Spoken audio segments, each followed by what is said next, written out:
नमस्कार, अन्नदाता कार्यक्रम में आप सभी का स्वागत है। आइए एक नजर डालते हैं आज के मुख्य अंशों पर। बैंगन की उन्नतशील प्रजातियां एवं रोपण तकनीक पर जानकारी,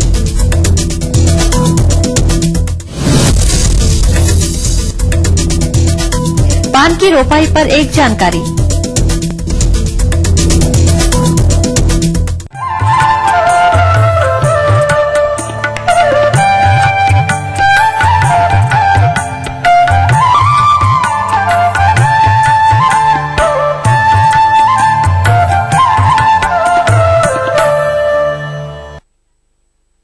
सब्जी वर्गीय फसलों में बैंगन का नाम प्रमुखता से लिया जाता है, जिसकी बाजार मांग वर्ष भर बनी रहती है। तो जिन किसान भाइयों ने बैंगन की गर्मा फसल के उद्देश्य से नर्सरी डाले होंगे, उनकी नर्सरी पौध इस समय रोपण योग्य हो गई होगी, तो वे किसान भाई पौध का रोपण कर सकते हैं। किंतु अधिक उत्पादन प्राप्त करने के लिए वैज्ञानिक ढंग से रोपण करना होगा, क्योंकि प्राय देखने में आता है कि बहुत से किसान भाई गलत खेत का चयन कर लेते हैं तथा खेत की ठीक प्रकार से तैयारी नहीं करते हैं एवं असंतुलित मात्रा में खाद उर्वरकों का प्रयोग कर बिना नर्सरी पौध शोधन किए असमान दूरी पर रोपण कर देते हैं तथा रोपण के उपरांत कम या अधिक सिंचाई जल का प्रयोग कर देते हैं, जिसके कारण अधिकांश पौधे पीले होकर सूख जाते हैं तथा जो पौधे बचते हैं उनकी प्रारंभ से ही धीमी पैदावार होती है। अंततः ऐसी फसल से आने वाले दिनों में किसान भाइयों को बहुत कम उपज में संतोष करना पड़ता है। अतः किसान भाइयों, बैंगन की कौन कौन सी है उन्नतशील प्रजातियां और क्या है रोपण की उन्नत तकनीक, इस हेतु संपूर्ण जानकारी के लिए देखिए कार्यक्रम का यह अंश। सब्जियों में बैंगन का प्रमुख स्थान है, जिसकी बाजार मांग वर्ष भर बनी रहती है। इसकी खेती हमारे प्रदेश के लगभग सभी क्षेत्रों के किसान भाई करते हैं। किसान भाइयों, आज का हमारा विषय है वह है बैंगन के उन्नत प्रजाति एवं रोपण की वैज्ञानिक विधि के संबंध में। जहाँ तक इसके उन्नत प्रभेद की बात है तो किसान भाई अपनी सुविधा अनुसार बाजार मांग के अनुसार प्रजातियों का चयन कर सकते हैं। उन्नत प्रभेद के अंतर्गत पंजाब सदाबहार, पंत सम्राट, पंत बैगन 4, राजेंद्र बैगन 2, पूषा पर्पल लॉन्ग, सोनाली, पूषा अनुपम, आजाद क्रांति। संकर किस्मों के अंतर्गत पूषा अनमोल, अर्का नवनीत, पूषा हाइब्रिड 5 और पूषा हाइब्रिड 9, पूषा हाइब्रिड 6 इत्यादि। किसान भाइयों, किस्मों के चयन कर लेने के बाद बात आती है खेत का चयन एवं तैयारी पर। बैंगन की अच्छी उपज प्राप्त करने के लिए भुरभुरी, उपजाऊ, गहरे एवं अच्छी जल निकास वाली भूमि सर्वोत्तम होती है। पौधे की अच्छी बढ़वार के लिए मिट्टी का पीएच मान 5.5 से 6.6 के बीच उपयुक्त होती है। बैंगन की फसल की अच्छे विकास को दृष्टिगत रखते हुए पौध रोपण के पूर्व खेत को 4 से 5 बार जुताई कर पाटा लगाकर मिट्टी को भुरभुरी तथा खेत को समतल कर देना चाहिए। जहाँ तक खाद उर्वरक प्रबंधन की बात है तो इसके अंतर्गत 200 क्विंटल सड़ी गोबर की खाद जुताई के समय खेत में मिला देते हैं। 100 किलोग्राम नाइट्रोजन, 50 किलोग्राम फास्फोरस और 50 किलोग्राम पोटाश प्रति हेक्टेयर की दर से देने की अनुशंसा की जाती है। संकर किस्मों के लिए 150 किलोग्राम नाइट्रोजन, 75 किलोग्राम फास्फोरस और 75 किलोग्राम पोटाश प्रति हेक्टेयर की आवश्यकता होती है, जिनमें से नाइट्रोजन की 1/3 तथा फास्फोरस एवं पोटाश की पूरी मात्रा अंतिम जुताई के समय खेत में मिला देते हैं। नाइट्रोजन की शेष मात्रा को 2 बराबर भागों में बांटकर 4 और 6 सप्ताह बाद खड़ी फसल में उपरिवेशन के रूप में दिया जाता है। इसके पश्चात जिन किसान भाइयों ने गर्मी की फसल करने के उद्देश्य से डाले होंगे, उनकी पौधे रोपण योग्य यानी कि 35 से 40 दिन की हो चुकी होगी, वे इस समय रोपण का कार्य संपन्न कर सकते हैं। किंतु किसान भाई इस बात का ध्यान रखें कि पौधशाला से नर्सरी को निकालने के बाद स्टेप्टोसाइक्लिन 200 ppm की 2 मिलीग्राम और कार्बेंडाजिम दवा की 2 ग्राम प्रति लीटर मात्रा को एक साथ मिलाकर पौध शोधन करके ही रोपाई करें। किसान भाइयों, जहाँ तक रोपण विधि की बात है तो बैंगन की गर्मा फसल के लिए पौध की रोपाई शाम के समय करनी चाहिए। उन्नत प्रभेद के लिए लाइन से लाइन की दूरी 60 सेंटीमीटर तथा पौधे से पौधे की दूरी 60 सेंटीमीटर उपयुक्त रहती है। लेकिन वहीं संकर किस्मों के लिए पौधे से पौधे की दूरी 60 सेंटीमीटर तथा लाइन से लाइन की दूरी थोड़ी बढ़ाकर यानी 75 सेंटीमीटर रखना काफी लाभदायक पाया गया है। बैगन पौध की रोपाई के बाद हल्की सिंचाई करके खेत को नम कर देना चाहिए, जिससे पौधे आसानी से जमीन को पकड़ लेता है और इसकी बढ़वार तीव्र गति से प्रारंभ हो जाती है। तो किसान भाइयों, उपरोक्त बताई गई समस्त पहलुओं को ध्यान में रखते हुए वैज्ञानिक ढंग से बैगन पौध का रोपण करेंगे तो आपको आने वाले समय में भरपूर पैदावार प्राप्त होगी, जिससे आपको अच्छी आय की प्राप्ति होगी।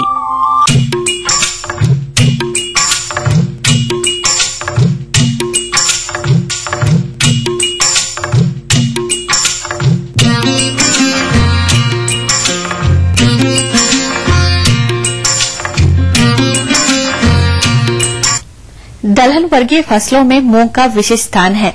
अपने प्रदेश के लगभग सभी क्षेत्रों में इसकी खेती की जाती है। अतः जो किसान भाई खाली पड़े खेतों में मूंग की बुआई करना चाहते हैं वे इस समय कर सकते हैं, किंतु अच्छी उपज प्राप्त करने के लिए कुछ महत्वपूर्ण बिंदुओं पर ध्यान देने की आवश्यकता होती है, जैसे कि उन्नत व रोगरोधी किस्मों का चुनाव, भूमि का चुनाव, भूमि में नमी की उचित मात्रा, भूमि की तैयारी, खरपतवार नियंत्रण, उचित बीज दर, बीजोपचार, बुआई का सही तरीका आदि। इन आवश्यक प्रबंधनों को अपनाकर आप मूंग की अच्छी पैदावार ले सकते हैं। अतः किसान बंधुओं, आप मूंग की बुआई किस प्रकार से करें जिससे कि अच्छी गुणवत्ता के साथ अधिक उपज मिल सके, इस विषय पर जानकारी के लिए आपकी मुलाकात करवाते हैं पाट अनुसंधान केंद्र कटिहार के विषय विशेषज्ञ चंद्रमा लाल से। मूंग की खेती का जो है समय, ये मार्च महीना से शुरू होकर के 15 अप्रैल तक कर लेने से होता है क्या, 15 जून को मानसून ब्रेक कर जाता है, तो उसके पहले अगर तुड़ाई कर लेते हैं तो उससे फायदा होता है। बुआई के पहले जो है खेत की तैयारी, जैसे पहले मिट्टी पलटने वाले से हल से इसकी जुताई कर देते हैं। इसके बाद 3-4 जुताई जो है कर लेते हैं कल्टीवेटर से, और मिट्टी को थोड़ा सा भुरभुरा बना लेते हैं। गोबर की खाद वगैरह है करीब 15 टन जो है प्रति हेक्टेयर के हिसाब से उसका व्यवहार कर लें। वो प्रथम जुताई के समय ही। खाद एवं उर्वरकों की यदि बात करें, सामान्यतः उर्वरकों का प्रयोग मृदा परीक्षण की संस्तुतियों के अनुसार किया जाना चाहिए। 10 से 15 किलो नाइट्रोजन एवं 40 किलो फास्फोरस प्रति हेक्टेयर प्रयोग करें। यदि सुपर फास्फेट उपलब्ध न हो तो 1 क्विंटल DAP तथा 2 क्विंटल जिप्सम का प्रयोग बुआई के साथ किया जाए। जैसे प्रभेद है, अभी देखते हैं कि अर्का विशाल है, पंत है। मूंग की प्रजातियों की यदि बात करें,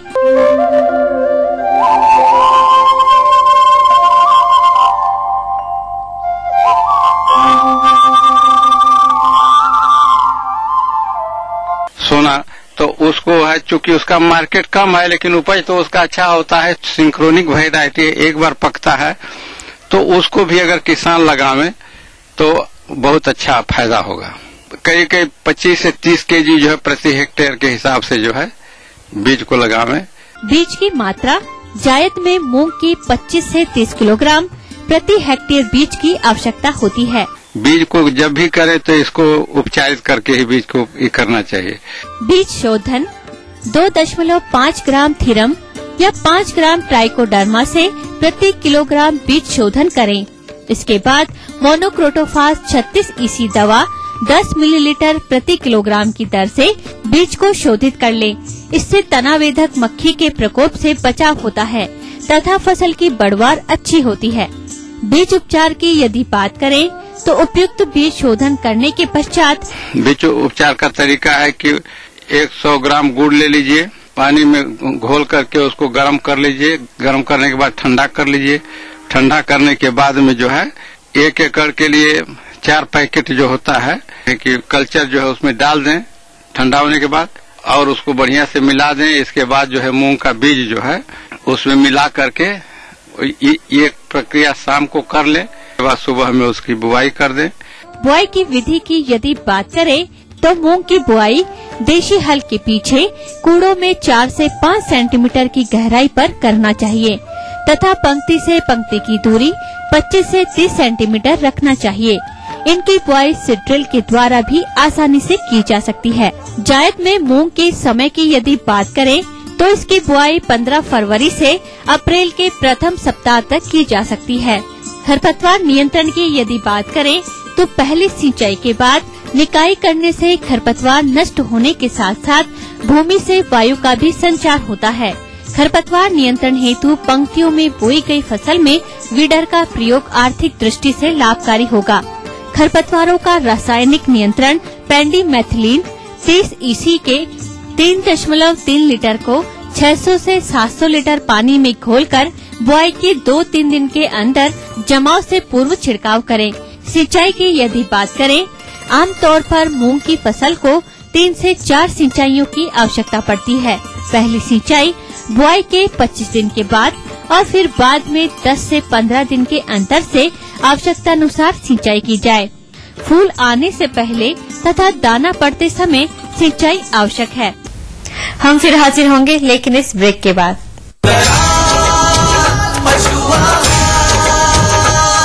असली भरोसेमंद दयाल पशु आहार, दूध दमदार, आप शानदार। सतारा जिले की रामबाबू पाटिल महिंद्रा फाइनेंस को जब मिलने आए थी, उनके पास सिर्फ पुरखों की जमीन, ट्रैक्टर कहाँ था, सिर्फ हौसला था मन में पक्का, जिसे हमने पहचाना। जहाँ दूसरों ने देखा सिर्फ एक आम बंदा, हमने देखी बंदे की कमाने की क्षमता। इसीलिए कहते हैं वाहन कोई भी हो, लोन हम देंगे। महिंद्रा फाइनेंस, बंदे में दम, पहचाने सिर्फ हम।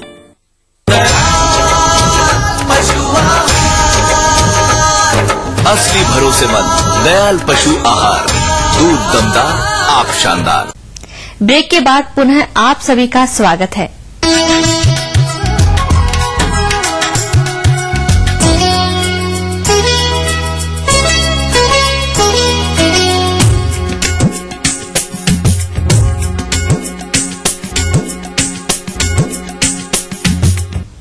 पान एक व्यावसायिक फसल है जिसकी खेती अपने प्रदेश में बड़े स्तर पर की जाती है। तो जो किसान भाई नया बरेजा निर्माण कर पान की रोपाई करने वाले हैं, उनके लिए बरेजा निर्माण और रोपाई का यह उचित समय है, क्योंकि पान की रोपाई कर देने के पश्चात 2 से 3 वर्ष तक पान बरेजे से उत्पादन प्राप्त किया जाता है। इसलिए पान बरेजा निर्माण एवं रोपण प्रक्रिया को सावधानी से अपनाने की आवश्यकता होती है, ताकि उचित पौध संख्या स्थापित हो सके। इसके लिए प्रमुख रूप से भूमि की तैयारी, बरेजे का निर्माण, रोग मुक्त बेल का चयन एवं उसका उपचार, रोपण की उचित दूरी इत्यादि बातों का ध्यान रखना जरूरी होता है। यदि पान उत्पादक इन क्रियाओं को ठीक ढंग से नहीं करेंगे तो पान बरेजे में तेज धूप, तेज हवा के कारण पान की फसल पर विपरीत प्रभाव पड़ेगा। साथ ही रोपण में की गई लापरवाही के फलस्वरूप पान बरेजे में कम पौध संख्या, कम बढ़वार तथा कीट एवं रोगों का प्रकोप देखने को मिलेगा और ऐसी पान की फसल से उन्हें कम एवं निम्न गुणवत्ता युक्त पत्तियों की प्राप्ति होने से आर्थिक हानि का सामना करना पड़ेगा। अतः किसान भाइयों, यदि आप भी पान की रोपण की तैयारी कर रहे हैं तो पान बरेजे का निर्माण एवं रोपण की उचित तकनीकी को कैसे अपनाएंगे, जिससे कि आपको स्वस्थ पान की पत्तियों की प्राप्ति हो। इस विषय पर संपूर्ण जानकारी के लिए मिलते हैं एक विषय विशेषज्ञ डॉक्टर I.A. सिद्दीकी से। पान की जो खेती की तकनीकी है, हमारे किसान भाई जानते हैं कि इसके लिए विशेष रूप से एक संरचना बनाई जाती है, एक घर से बनाया जाता है जिसको हम बरेजा कहते हैं, भीट कहते हैं। तो सर्वप्रथम मैं अपने किसान भाइयों को बताना चाहूंगा कि जब भी बरेजा निर्माण की बात करें, पान की खेती की बात करते हैं, तो ऐसी भूमि का चयन करें जो भूमि ढालू हो। इसके बाद आती है उसकी अच्छी तरह की तैयारियां। तो अच्छी किस्म से उनको गुड़ाई करना चाहिए, और गुड़ाई करने के उपरांत उसके अंदर कोई भी घास फूस, पुराने खरपतवार, पुराने पान के पत्तों के अवशेष, ये जितना हो इन सबको बाहर निकालना चाहिए। साथ ही साथ आप इसमें चूने की जो धूल होती है, डस्ट, जिसको हम कलई कहते हैं, उसको भी आप करीब, अगर आपका कहना चाहिए कि 1 एकड़ का अगर आपका खेत है तो उसमें 20 से 25 किलो जो चूने की डस्ट होती है, कलई है, इसको आप भुरकाव कर दें। भुरकाव करने के बाद इसको अच्छी तरह से आप मिला दें, तो इसमें जो भी गंदगी या जो पैथोजन या बीमारी करने की जो भी एजेंसीज होती हैं वो सब समाप्त हो जाती हैं। फिर बात आती है कि इसमें आपको बांस गाड़ना है। बांस गाड़कर इसको आप पंक्तियों में बांटते हैं, तो आप देखें कि जो बांस को लगाने की वो है तो लगभग 1 मीटर 1.5 मीटर की दूरी पर आप इसको लगा सकते हैं। ये बांस की संख्या पर निर्भर करता है। और बांस लगाने के उपरांत चारों तरफ से आप इसको मोटे जो तार आते हैं उससे भी घेर कर अच्छी तरह से आप दृढ़ता प्रदान करें। साथ ही साथ बीच में आपको मैं बताना चाहूंगा कि जब आप बांस लगा देते हैं तो बीच में क्रॉस करती हुई 2 बल्लियों को भी आप लगाएं ताकि इसको सहारा मिले। अन्यथा की स्थिति में होगा क्या कि जब तेज आंधी आती है या हवाएं चलती हैं तेज तो बरेजा गिरने का डर रहता है। और आप देखेंगे कि ऊपर एक किस्म की छवाई आपको छत बनाना पड़ती है। इस तरह से आप छत बना सकते हैं कि तारों को ले जाएं उसके ऊपर से 2 किस्म नीचे ऊपर तार रखें, बीच में उसके अंदर घास आप लगा सकते हैं। फिर बात आती है जब आपका बरेजा अच्छा बन जाता है तो आप चारों तरफ से इसको टटियों से और छत से ये घास फूस से कर देते हैं। जहाँ तक किस्मों की बात है तो उत्तरी बिहार में पान की बंगला किस्म तथा दक्षिणी बिहार में बंगला एवं मगही किस्म लगाई जाती है। मगही पान अन्य देशों के लिए निर्यात भी किया जाता है। इसके बाद फिर बात आती है जब अच्छी तरह से आपका बरेजा बन जाता है, अच्छी जमीन की तैयारी खेत की हो जाती है, चारों तरफ से बरेजा बन जाता है तो बात फिर आती है बुआई की। और जिसको आप लोग अच्छी तरह से जानते हैं कि आप पान बेल अच्छे बरेजे से जो निरोग हो उससे लेकर और उसको उस पान बेल की कटिंग काट कर कटिंग को जरूर हर हाल पे आपको उपचारित करके ही कटिंग लगाना है। और उपचारित करने के लिए स्टेप्टोसाइक्लिन एंटीबायोटिक एक दवा आती है, वो 6 ग्राम के पैकेट को 30 लीटर पानी में आप अच्छी तरह से घोल लें और इसकी जो कटिंग होती है 200-200 के बंडल इसमें डाल दें। 15 से 20 मिनट तक डाले रहे उसमें। इसके बाद आप निकाल कर उसको बुआई करें। इन चीजों को अगर वो ध्यान में रखकर अपनी खेती करेगा, बरेजा बनाएगा तो निश्चित रूप से मैं समझता हूं कि वो लाभ ले सकेगा अधिक से अधिक।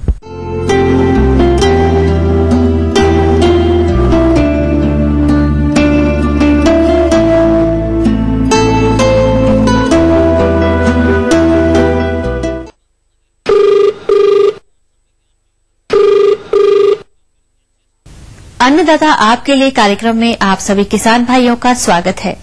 चलिए आगे बढ़ाते हैं आपके द्वारा पूछे गए प्रश्नों के जवाबों की कड़ी को, जिसके तहत पहला प्रश्न पूछा है।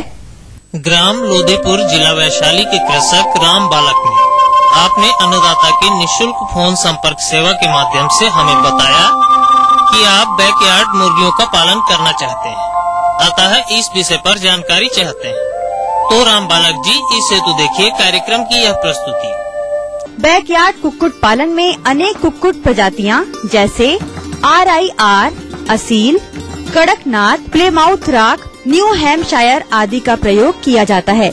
लेकिन आजकल विभिन्न शोध संस्थानों द्वारा बैकयार्ड कुक्कुट पालन हेतु अनेक नई प्रजातियां भी विकसित की जा चुकी हैं, जो कि उपरोक्त प्रजातियों की तुलना में जलवायु की विभिन्न परिस्थितियों में अच्छी उत्पादक सिद्ध हुई है। अतः किसान बैकयार्ड कुक्कुट पालन में अधिक लाभ प्राप्त करने के लिए नई विकसित प्रजातियों कैरी देवेंद्रा, कैरी निर्भीक, कैरी श्यामा, क्राइलर आदि का प्रयोग कर सकते हैं। अब आइए इसकी आवास व्यवस्था की बात करते हैं। सामान्यतः इस पद्धति में आवास की आवश्यकता नहीं होती है, फिर भी मौसम की विषम परिस्थितियों तथा शिकारी जानवरों जैसे कुत्ता, बिल्ली से मुर्गियों को बचाने के लिए आवास बनाना आवश्यक होता है। आवास बनाने के लिए स्थानीय स्तर पर उपलब्ध सामग्री का उपयोग कर आवास बनाते समय कुछ बातों का ध्यान रखें, जो कि इस प्रकार है। हवा तथा सूर्य के प्रकाश के लिए जाली लगाई जा सकती है अथवा दीवार में छेद होने चाहिए। आवास की लंबाई पूर्व पश्चिम दिशा में रखनी चाहिए। आवास छायादार पेड़ के पास बनाएं, जिससे गर्मी में पक्षियों को छाया मिल सके। अब आइए बात करते हैं आवास के आकार पर। आवास में प्रत्येक मुर्गी के लिए 2 वर्ग फुट स्थान की आवश्यकता होती है। इस प्रकार 20 मुर्गियों के लिए कुल 40 वर्ग फुट स्थान पर्याप्त रहता है। इसके लिए 10 फुट लंबा तथा 4 फुट चौड़ा आवास बनाना चाहिए। आवास की ऊंचाई 4 से 5 फुट होनी चाहिए तथा हवा एवं प्रकाश के लिए लगाई जाने वाली जालियां जमीन से 2 फुट की ऊंचाई पर लगानी चाहिए। प्रयोग में होने वाले बर्तन। आहार के लिए अलग अलग उम्र की मुर्गियों को अलग अलग बर्तन की आवश्यकता होती है। 1 से 7 दिन की आयु के चूजों को कागज पर दाना डाला जाता है। इसके उपरांत चूजों की उम्र एवं ऊंचाई बढ़ती है, उसी के अनुसार अलग अलग आहार बर्तनों का प्रयोग करना चाहिए। आहार के बर्तन इस प्रकार के होने चाहिए कि पक्षी दाना आराम से खा सके। तथा दाना व्यर्थ भी ना जाए। पानी के बर्तन छोटे चूजों के लिए छोटे तथा बड़ी मुर्गियों के लिए बड़े बर्तन उपयोग में लाने चाहिए। आहार व्यवस्था घर के पिछवाड़े मुर्गी पालन में मुर्गियां सामान्यतः घर के आंगन, पिछवाड़े तथा गलियारों में गिरे हुए अनाज के दाने, झाड़ फूसों के बीज, कीड़े मकोड़े आदि खाकर अपना पेट भरती हैं। लेकिन यदि मुर्गियों को संतुलित आहार दिया जाता रहे तो मुर्गियों की शारीरिक वृद्धि तथा अंडा उत्पादन में बढ़ोतरी होगी। संतुलित आहार मुर्गी पालक बाजार से खरीद सकता है। पीली मक्का 50 से 60%, मूंगफली की खल 20 से 30%, मछली का चूरा, हड्डी का चूरा 5 से 10%, शीरा 5 से 10%, खनिज मिश्रण 3 से 4%, नमक 0.03%, औसतन मुर्गी के बच्चे 2 माह की आयु पर 50 ग्राम, 3 माह की आयु पर 75 ग्राम, 4 माह की आयु पर 100 ग्राम, 5 माह की आयु पर 110 ग्राम, 6 माह की आयु पर 120 ग्राम तथा एक वयस्क मुर्गी 130 ग्राम से 145 ग्राम तक आहार प्रति मुर्गी प्रतिदिन खाती है तथा 20 सप्ताह बाद लेयर राशन दिया जाता है। टीकाकरण सामान्यतः बैकयार्ड मुर्गी पालन हेतु ऐसी प्रजातियों को चुना जाता है जिनमें रोग प्रतिरोधक क्षमता बहुत अधिक होती है। उनमें टीकाकरण व अन्य बीमारियों की रोकथाम की बहुत ही कम आवश्यकता पड़ती है, लेकिन फिर भी मैरेक्स, रानीखेत, गम्बोरो आदि के टीके लगवा देने चाहिए। बैकयार्ड मुर्गियों की आय व्यय की गणना की जाए तो यह इस प्रकार है।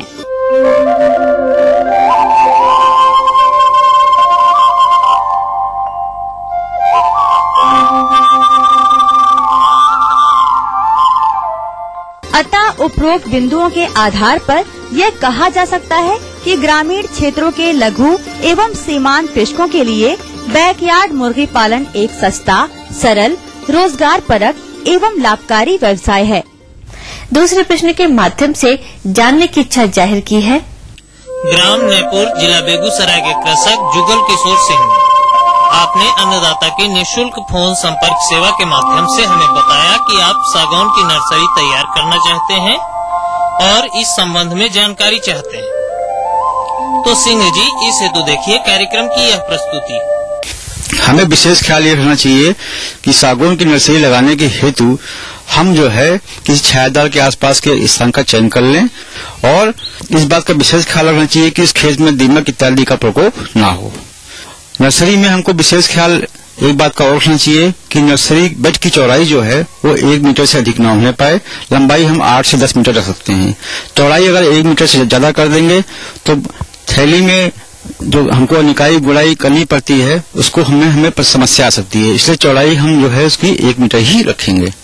सागौन की नर्सरी को तैयार करने के लिए हम सागौन की रूट कटिंग को मार्केट से या बाजार से कहीं से व्यवस्था करते हैं।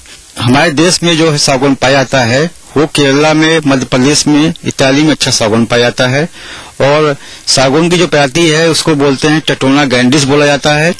सागौन नर्सरी लगाने का जो उचित समय है वो फरवरी से मार्च तक के समय के बीच में होता है। इसकी रूट कटिंग को जो है हम पॉलीथीन के बैग में लगाते हैं। सागौन की नर्सरी को तैयार करने के लिए हमें पॉलीथीन बैग इस प्रकार के लेने चाहिए जिसमें नीचे से छिद्र बने होते हैं। इससे होता क्या है कि जब हम नीचे से पानी लगाते हैं तो जो पानी हमारा इसके छेद से रिस कर मिट्टी में जाता है और जड़ में पहुंचता है और जो पानी अतिरिक्त मात्रा में ऊपर चले जाता है वो जड़ के होते हुए छिद्रों से बाहर निकल जाता है। तो पॉलीथीन का विशेष ध्यान रखना चाहिए कि उसमें नीचे से छिद्र बने हुए हैं। पॉलीथीन थैली में हम मिट्टी, गोबर और बालू का 1:1:1 का मिश्रण बनाते हैं। हम पॉलीथीन बैग में भरकर क्यारी में लगा देते हैं। उसके बाद हम सागौन की कटिंग को लेते हैं और सागौन की कटिंग को ऊपर और नीचे दोनों तरफ, जड़ की तरफ और ऊपर की तरफ सेकेटियर से थोड़ा सा काट देते हैं। जो सूखा हुआ पोर्शन होता है उसको निकाल देते हैं और उसके बाद उसको 3% बेबिस्टिन के घोल में से उपचारित करते हैं। उपचारित करने के बाद सूखने के पश्चात जड़ को हम थोड़ा सा जड़ की तरफ रूटेक्स में डुबो के उसको जो है हम पॉलीथीन थैली में लगा देते हैं। तो जो मोटा हिस्सा होता है, मांसल होता है, सफेद रंग का होता है, वो जमीन में पॉलिथीन में हमारे लगेगा नीचे की तरफ, और वो सूखा हुआ हिस्सा कालापन ये होता है पतला सा, वो हिस्सा हमारा ऊपर रहेगा। तो जड़ लगाने के समय पॉलिथीन में इस बात का किसान भाई विशेष ध्यान रखेंगे, और नहीं तो उल्टा लगा देंगे तो उनको समस्या आ सकती है। और थैली को जो है लगाने के पश्चात हम नीचे से पानी लगा हल्का पानी देते हैं, और पॉलिथीन में छिद्रों के द्वारा पानी जो है उस थैली में जाता है, और 8 से 10 दिन के बाद हमारे जो है जड़ों में जो है वो जमाव निकलता है, और उसमें से पौधे कल्ले निकलने शुरू हो जाते हैं। इसके अतिरिक्त सागौन की नर्सरी का जो लगाने के पश्चात हम जो है पानी की मात्रा का विशेष ख्याल रखें। पानी इसकी थैलियों में उतना ही दें जितना हमको जरूरत हो। ज्यादा पानी देने से हमारी जड़ें जो हैं वो सड़ सकती हैं और हमारे पौधे सूख सकते हैं, इसका हमें विशेष ख्याल रखना पड़ेगा। और इसकी नर्सरी तैयार करने के हेतु रूट कटिंग, पॉलीथीन थैली, मिट्टी की भराई और क्यारी में लगाने और निकाई गुड़ाई इत्यादि के जो काम करने में हमको 5 रुपए का करीब खर्चा आता है। इसके बाद जब पौधे तैयार हो जाते हैं तो मानसून आने के बाद जुलाई में इसको जो है हम लोग 8 से 10 रुपए प्रति पौधा बेच सकते हैं।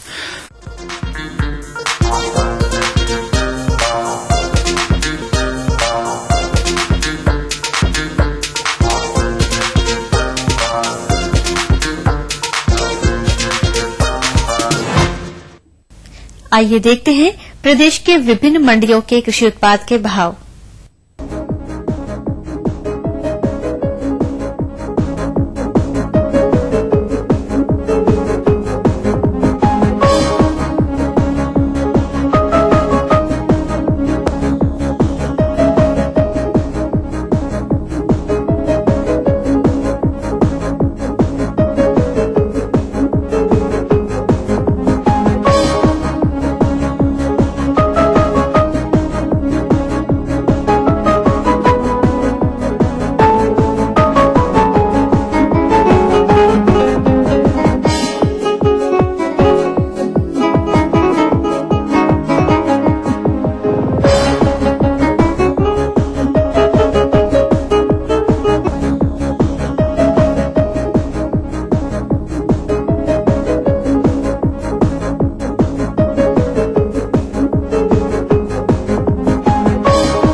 अब वक्त हो चला है आपसे विदा लेने का।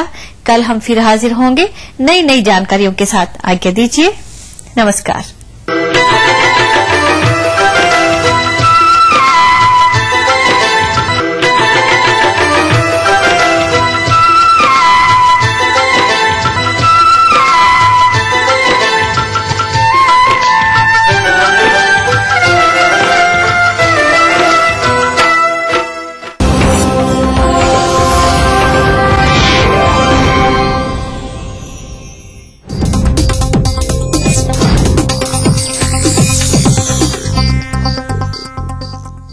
इस न्यूज के सह प्रायोजक हैं Everlite real bond infrastructure limited, Dhanbad, Jharkhand. Bharat की सबसे बड़ी combine range Balkar combines.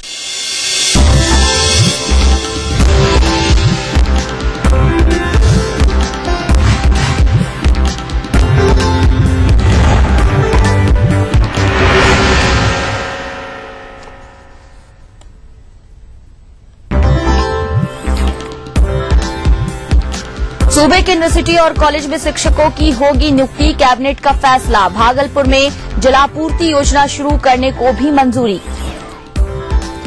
Bhajpa से नहीं है कोई मतभेद, नीतीश की सफाई, कहा आपसी सहमति से ही चल रहा विशेष राज्य के दर्जे के लिए अभियान। खजाने में पड़ा पैसा खर्च करने में राज्य सरकार नाकाम, नेता प्रतिपक्ष का आरोप। सुशील मोदी का आरोपों से इनकार। अधिकारियों की लापरवाही से सफेद हाथी बना मुजफ्फरपुर का वेटनरी हॉस्पिटल, डॉक्टरों की नहीं हो सकी नियुक्ति, पशुपालक परेशान।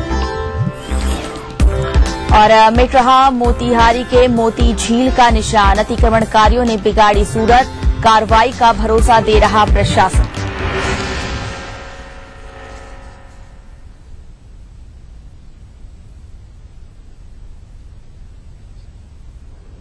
नमस्कार, अपना बिहार में आप सबका स्वागत है। मैं हूं मोनिका सिंह। इस वक्त एक बड़ी खबर आ रही है सुपौल से। यहां पर ट्रेन से बस टकरा गई है। आपको बता दें कि इस बस में टक्कर की वजह से आग लग गई है और इस हादसे में 6 यात्री घायल हुए हैं। बस में कुल